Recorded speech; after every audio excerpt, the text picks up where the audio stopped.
We're discussing matters privatization. Of course, we've had a lot of discussion around the need to privatize entities like the sugar mills, which are not performing very well from a financial standpoint. And I have representatives from the Kenyan Privatization Commission in the studio. I have Mr. Paul Otuoma, who is the chairperson, and Joseph Koskei, who is the chief executive officer. Welcome to the show. Thank you. And just to begin our conversation, many Kenyans perhaps might not be aware of the Privatization Commission and actually what is your mandate. Mr. Otuoma, if you could lead us in that. Thank you so much, and thank you for inviting us here to share what Privatization Commission is to Kenyans. First of all, we have to say that the Privatization Commission was established under an Act of Parliament in 2005, and the whole essence of the Privatization Commission was to try and have a proper process through which government entities or government shares can change hands from being public entities into private hands.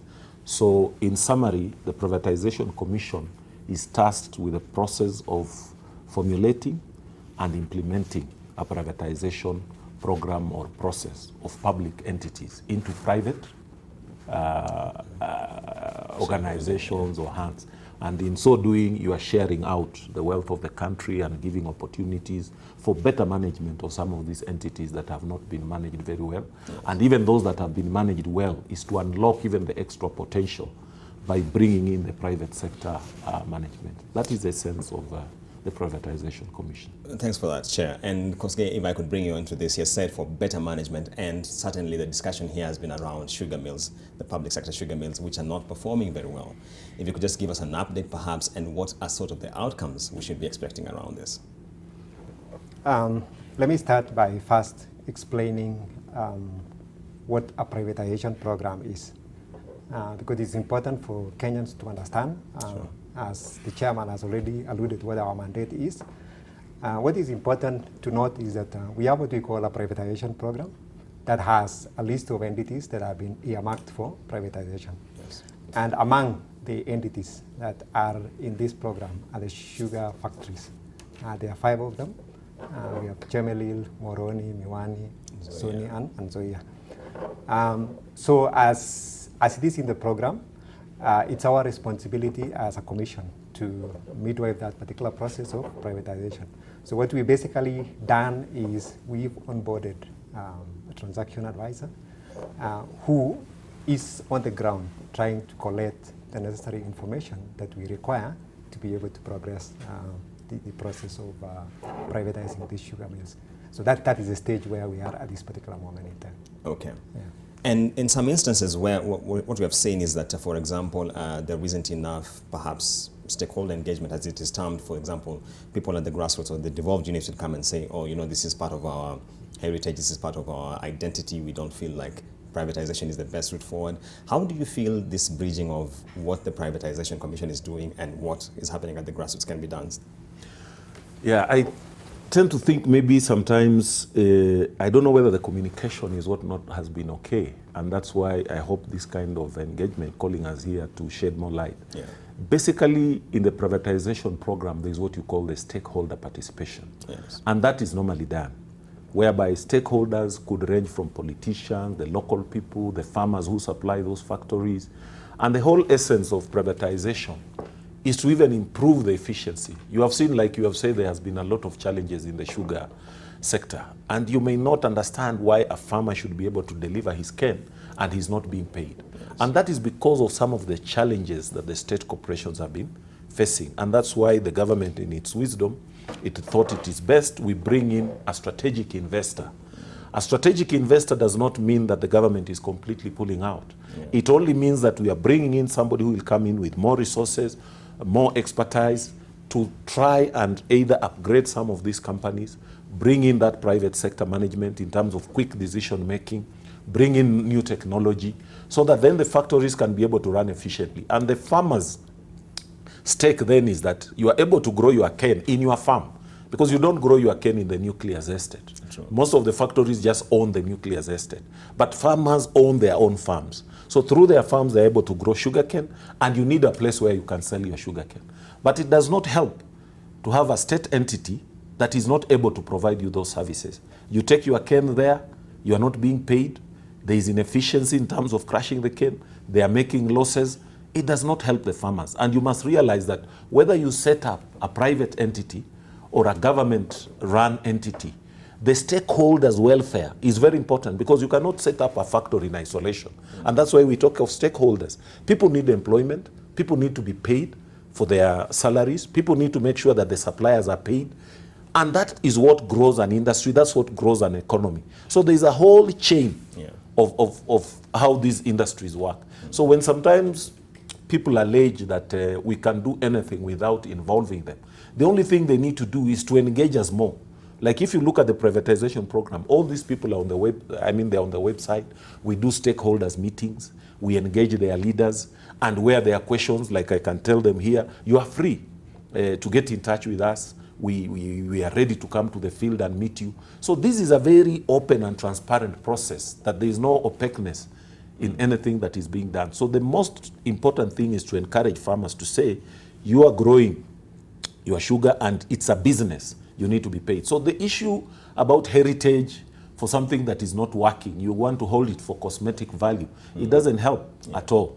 Because those factories were put there to create employments and to create wealth for the country, not just to be there as monuments and be looked at when they are really being run down. Okay. Yeah. Mr. Koske, you spoke about the commission midwifing the process. If you could just walk us through a typical process of privatization, maybe from start to finish, so we have a proper context of what it entails. Okay, thank you very much. As the chairman alluded earlier, in our mandate, our responsibility is to formulate and implement a privatization program. So what does it entail? If you look at our Act Section 19, it gives us that responsibility to be able to identify entities that do commercial activities that are run by government. And then we do an assessment. Once we've identified the need to privatize that, then we put it in what I indicated earlier as a privatization program. This privatization program has to pass through a process. First is we have to take it through our parent ministry, which in this case is the National Treasury, and it has to be approved by Cabinet and gazetted. So once the gazettement then has taken place, then we go through then a process of going into detailed analysis about the performance. And this is where we look at aspects to do with the financial health of that particular institution. We look at the legal and regulatory framework, among other things. And this is done by transaction advisors that we onboard to work with us. And there are various stages that these go through. Like, for example, once we've had the first report, like normally the first report would be something we call an inception report. Then it goes through a technical committee. We look at that, review, and then if there are any information or feedback that they want to take back, that will be given back again to transaction advisor, be able to update. Then it goes through a steering committee. Now, this steering committee is a creation of the Act. It is required that each and every transaction, once you've done a certain process, must be taken through a steering committee, which constitutes membership from the AG's office, membership from the National Treasury, and then members of the Commission. And then once that again has been addressed at that particular level, it goes to the Commission.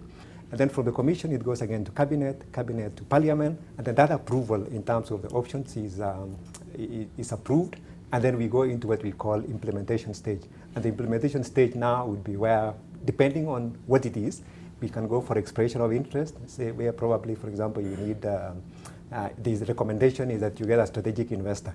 Then the expression of interest, request for proposals, and then all of that process goes until that final stage where you now shake hands and say, we have concluded, this is the person we've identified, and this is who is going to run this company moving forward. So that is a process in summary. I see. And that final stage, maybe you must add, must be signed by the accounting officer of the ministry, who in this case is now the permanent secretary in charge of treasury. So it's a very elaborate process. Yeah, and that's what I was trying to say. Sometimes when people tend to think that 2 or 3 people can sit in a room and decide to dispose of a public entity, that is not normally the case. Okay. Yeah, and in particular, the one that you have talked about, the sugarcane sector.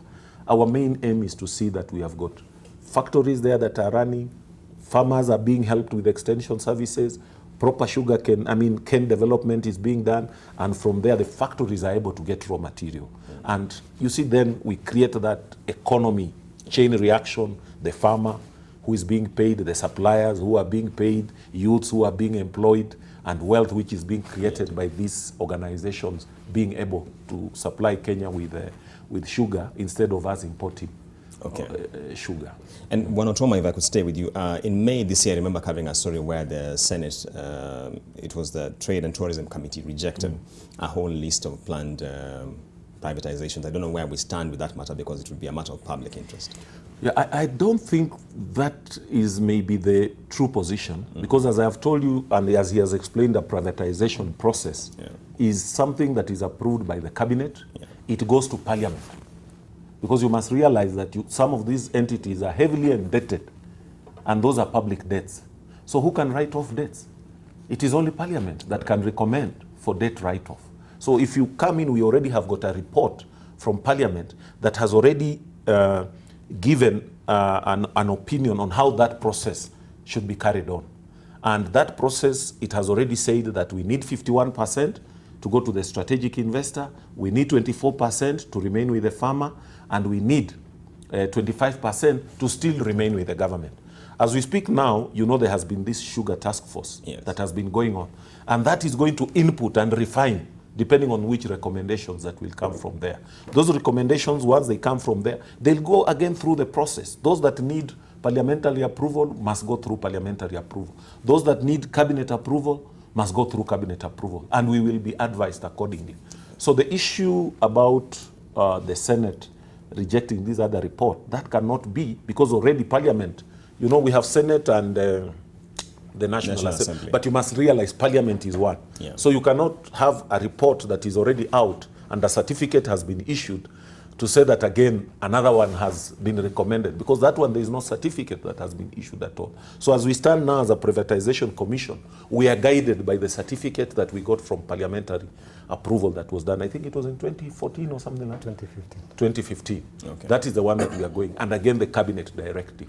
So other than that, we have not changed. Even if as I have told you, if the task force report is going to be different from the instructions that we got from the cabinet and parliament, then we'll need again to go back to those same entities to either again reverse what they had said and give us new instructions. So it cannot be as ad hoc as sometimes the way people talk about it. I see. Yeah. And Wanakosge, if I could get your views, oftentimes we paint the privatization as a silver bullet to all the challenges we have in terms of state corporations.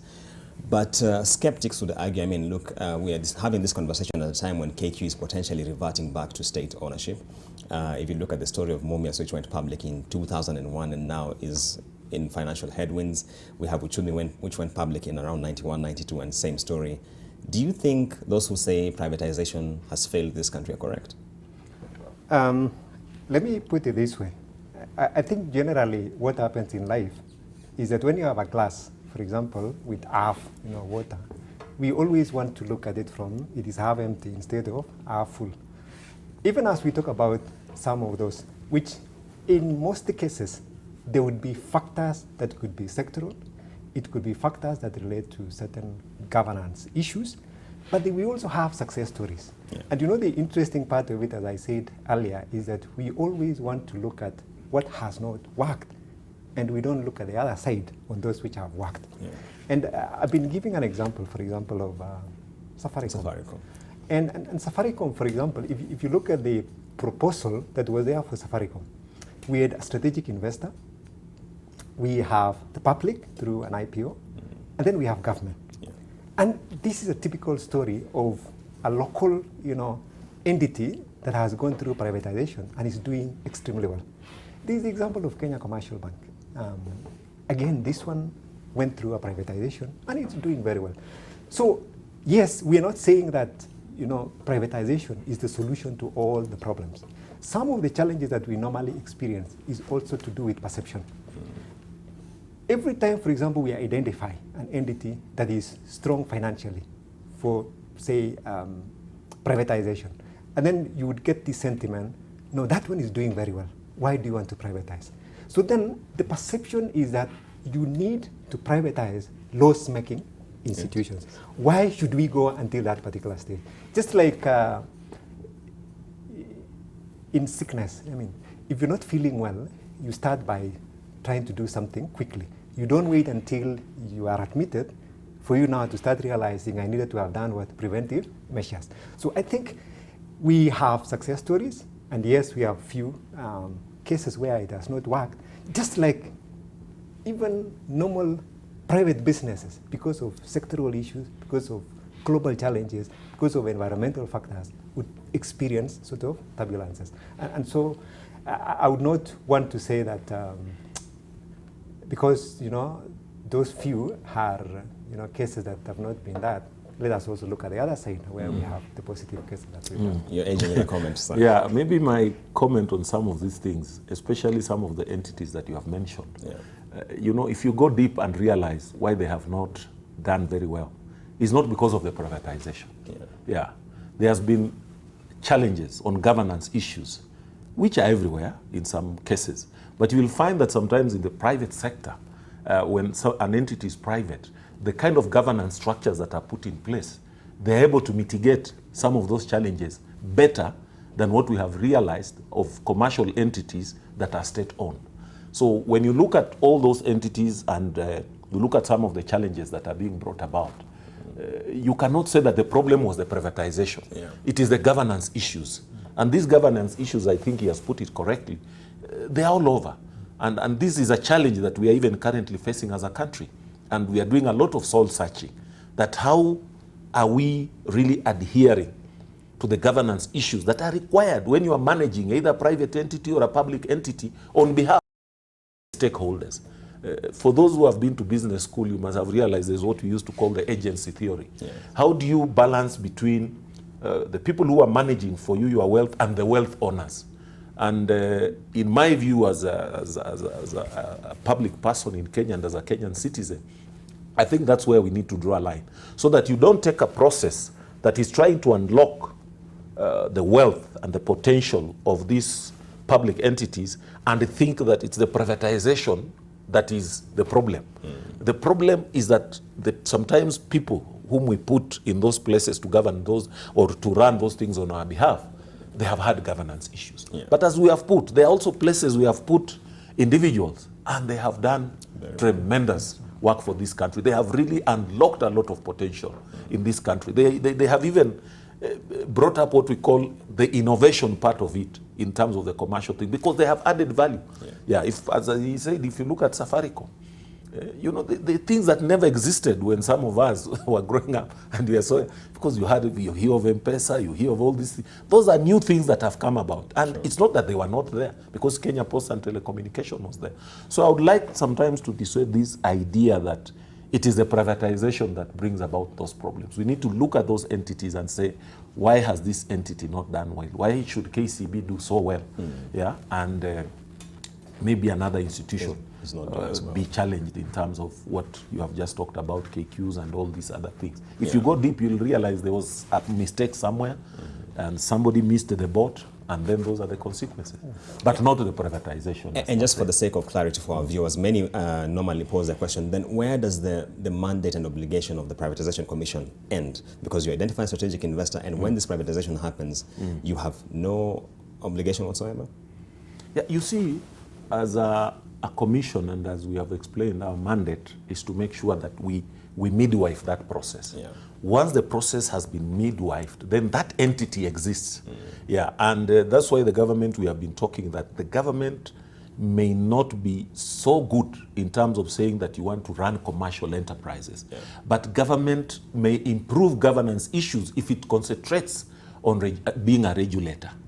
So that you look at those issues in terms of regulations that you need to look around and make sure that some of these entities are adhering to the best practices that are required. But if again you find that sometimes the same government is playing that role, the same government is a regulator, then that is where you find the challenges in terms of governance issues becomes a problem. And it's public knowledge in this country. Sometimes you may find an institution that is not involved maybe in a certain activity, but it's supposed to be a regulator or a monitor. You may find certain individuals in that entity being taken to court to be asked, how come you didn't report on this? Now, if these people were not part and parcel of that organization or attending board meetings in that organization, then you'll find as a regulator, you will be out and looking at this thing from outside. You remember there was a debate as to whether the Inspector General should be sitting in some of these state corporation boards. Yes. Because when then the decisions are made, you are part and parcel of those decisions. So then when do you come to inspect and make sure that this is the right thing? That was a debate. And I'm sure an example is already being seen in the country where now being asked that you are part and parcel of this. So to me, I look at it that the whole idea is that government may be best at being a regulator and leaving the entities to run the commercial bit of it and be able to monitor them, come up with the regulations, make sure they are adhering to the best practices. Maybe, Yes, please. maybe to add, let me give you an example of the sugar mills that we are talking about. If you look at the options that we have, the plan is 51% strategic investor, 24% to farmers and employees, and 25% will be retained by government. So once we conclude that process, once we identify a strategic investor, you see as a commission, there is still the 25% which is owned by government. So that is still within the Act as per Section 19. We still can continue monitoring that and looking at how that entity is progressing, and then we can go ahead now and even conclude with, say, the remainder 25% again to go into private hands. And we can look at various options. It can be to the existing, strategic invest. It can be an increase. It can be an increase, for example, to the farmers. It can be something opened as an IPO to the rest of Kenyans to be able to acquire and get ownership. So in situations where we do partial process and there's still some shares that are retained by government, then we still, as a commission, have that mandate to keep on doing the follow-up. But even where we do 100%, normally as part of the discussion, even once somebody has been onboarded, is to appreciate that the whole objective about this enhance productivity of these particular enterprises. So it is not about moving from government into private hands, and then it goes and collapses. It will not have achieved its objective. So there is also that moral obligation, and it's part of what we communicate to the incoming, investor, that the wish and the intention is that this particular company becomes better, improves productivity for the sake and the good of the country. And Bwana Koskei, many would be curious to know, in a scenario like the one we are in presently, where we haven't seen an IPO in a number of years, how do you go about this identification of the strategic investor? See, again, I want to make it very clear for us to appreciate the role of strategic investor. As we've said, once you identify a company and put it in the privatization program, then what happens is, after you've looked at the financial health, legal and all particular aspects, looking at industry perspectives and other things, then this is where you come up with options. So privatization options does not necessarily have to end in an IPO. You can have a scenario where you just have a strategic investor, maybe you give something to farmers and government retains something for certain reasons. And in that situation, therefore, there will be no IPO. But then we will also have situations where, as part of the options, you may identify a strategic investor, you may have maybe staff and coming in, and then there is a portion that you say, we take it for IPO. So it is not a guarantee that each and every privatization must result in some IPO. But if that is part of the recommended options, which will have been looked at, assessed by cabinet, it goes to parliament, and everybody believes that this is the best way to go about it, then that is what we implement. So that is how it is. So it is guided by the options based on the specific nature of that particular entity and what we feel would be best to ensure that that company is able to continue doing better for the sake and value of the public. Wanotoma, you have an addition to that? No, I think he has explained it very well, and I was just thinking about, as you said, some of the IPOs, and you mentioned like Mumias, where you remember that it's almost 80% private and the government has only a 20%. And you'll still find challenges that maybe the main objectives were not achieved. But if you go into the details, you may have come to realize as to why, and that's why I'm agreeing with him that sometimes you need a mix. Yeah, it's not just the issue of an IPO, and then you have got sometimes what I would call some very weak shareholding system, and you find that sometimes that public entity with still 20% is still playing a more dominant role. Yeah, in some places, maybe you just need to restructure, yeah, a kind of restructuring mix, and maybe an IPO letter or any other mechanism that really unlocks this. And I'm sure you have seen some cases like recently we had the NBK issue with the National Bank, and they said, and the KCB, and they just said they will needed to restructure, because you must remember initially even NBK was on the list of the privatization, to go through the privatization process. And when we were being asked as to whether that has changed, you must realize that the Act still allows the national government to degazette some of the entities that are on the list and maybe come up with another process. And all that is accepted. The only thing that, as I think I defined earlier, that in the privatization thing, our main mandate is not to transfer to another public entity, is to transfer to private. Yeah, that's where the difference is. So where sometimes maybe the government finds that it's easier maybe even to do a restructuring and deal with another government entity, then there's no harm in degazetting that particular entity from the Privatization Commission, and again pursuing these other options that are available. And I think to me all those mixes are fine. Yeah. I can complement further. You see, again, in the privatization process, you see, part of the things you look at is the legal instruments guiding the operations of that particular entity.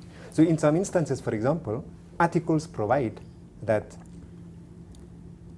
in case, and in this situation where you have private and government owned by a public entity, that it says that in the event anyone would want to dispose of their shares, then there is the exercise of preemptive rights. You see, in a scenario like that one, you must go as per what the legal instruments guide you. Yes. And so when one party want to dispose, whatever it is, they must give first priority to existing shareholders. So in a situation like that, in as much as you would have even wished that you do an IPO, you have to respect that. So those are the things that guide how eventually the process is concluded. And I'm glad you prompted me into the issue around KCB and NBK, because one of the developments we saw much later on in the process was, the NBK board coming up and saying that the proposed share swap, which is one KCB share for 10 NBK shares, was actually an undervaluation of the bank, because in their view, in their assessment, it should be 1 to 6. I don't know whether this is something within the remit of the Privatization Commission that perhaps could have been forestalled or anything.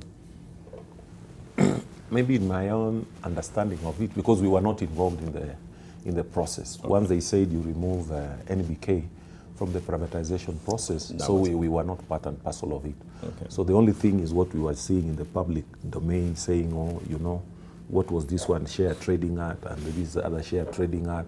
Then you must also realize the way the stock markets work, as he has told you, sometimes you have got preferential shares. How do you convert them to ordinary shares? And what is the value? So those maybe depend on the people now who are really working on that, on the details of that. Okay. To me, what I have is just what is in public domain. And that's because the Privatization Commission was not involved.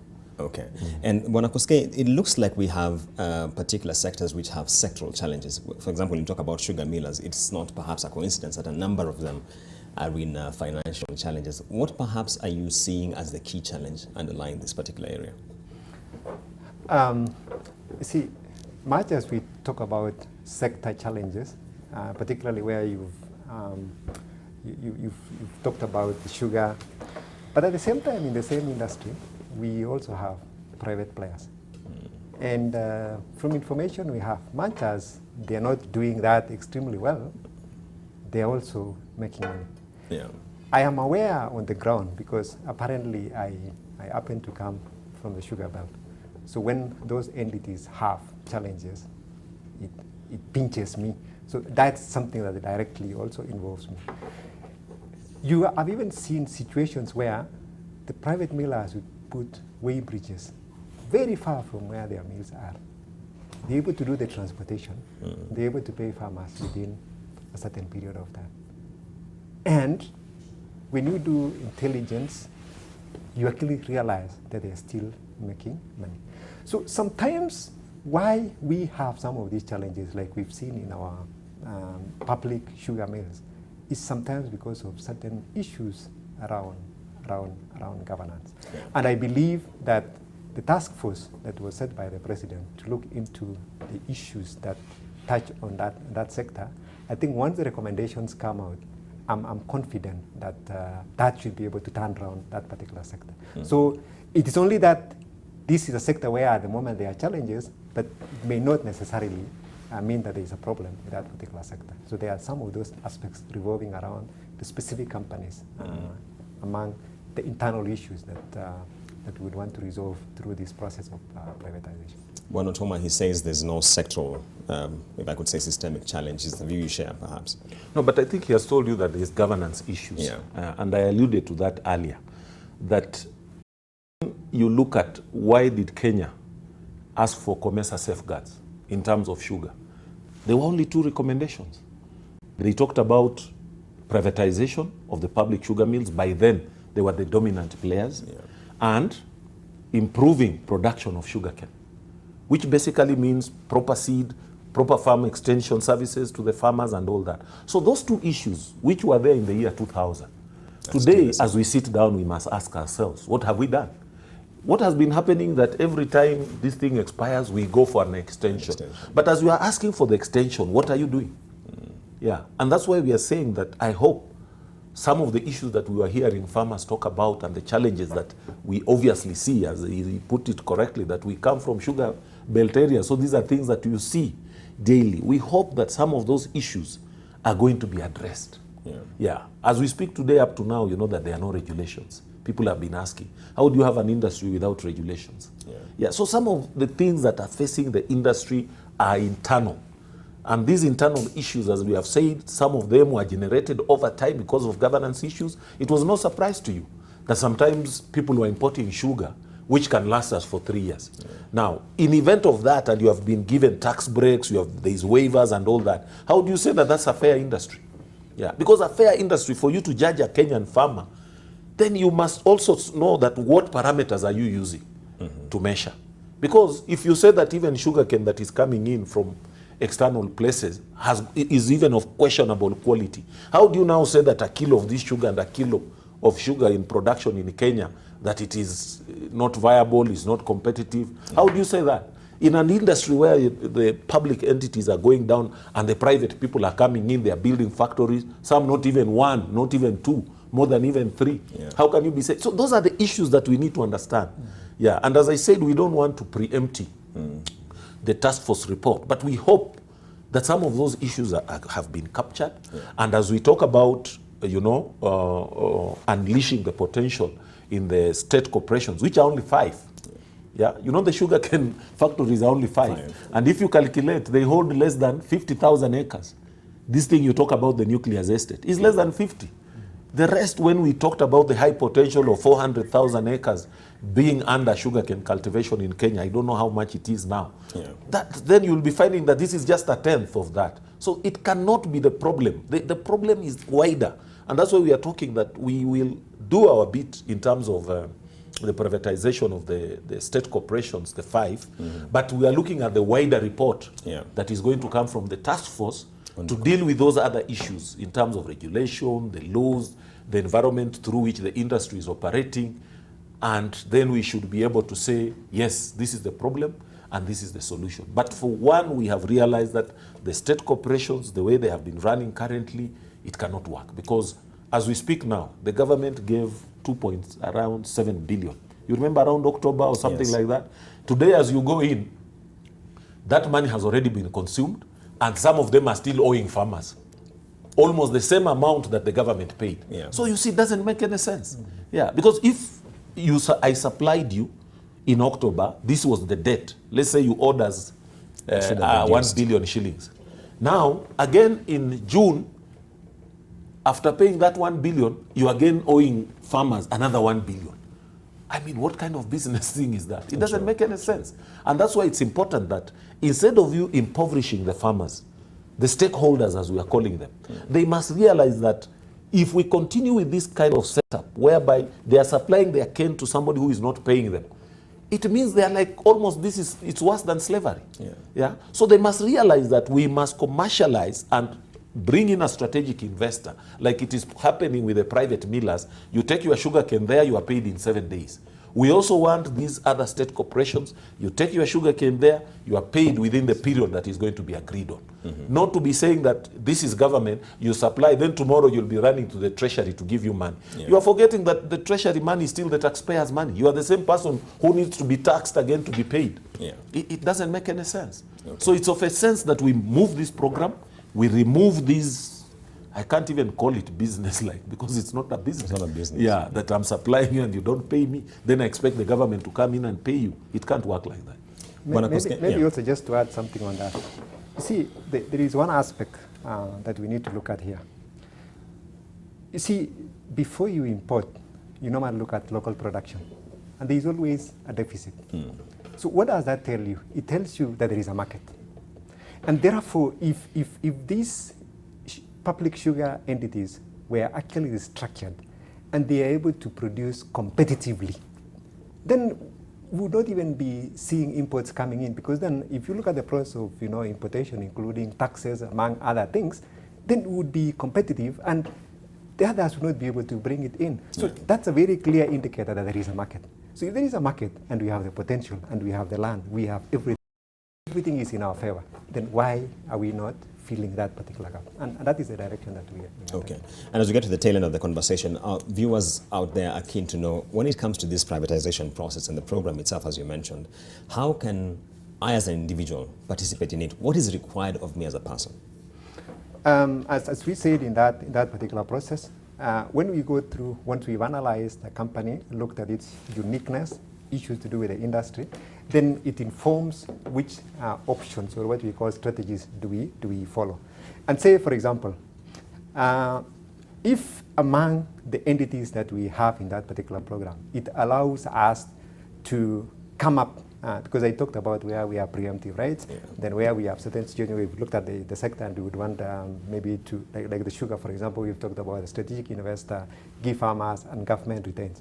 So if you look at that, for example, retained by government, the 25%, the ultimate intention is that 25%, once the government gives confidence to the strategic investor who is coming on board, to that government is not just offloading a problem, but it's still within. So that gives confidence to this particular person. So once we have that stability, then the plan ultimately is this 25% will translate into an IPO, and this is where now local, ordinary Kenyans get an opportunity to make a share into that. There's also nothing that stops anybody if you have capacity to be one of the strategic investors.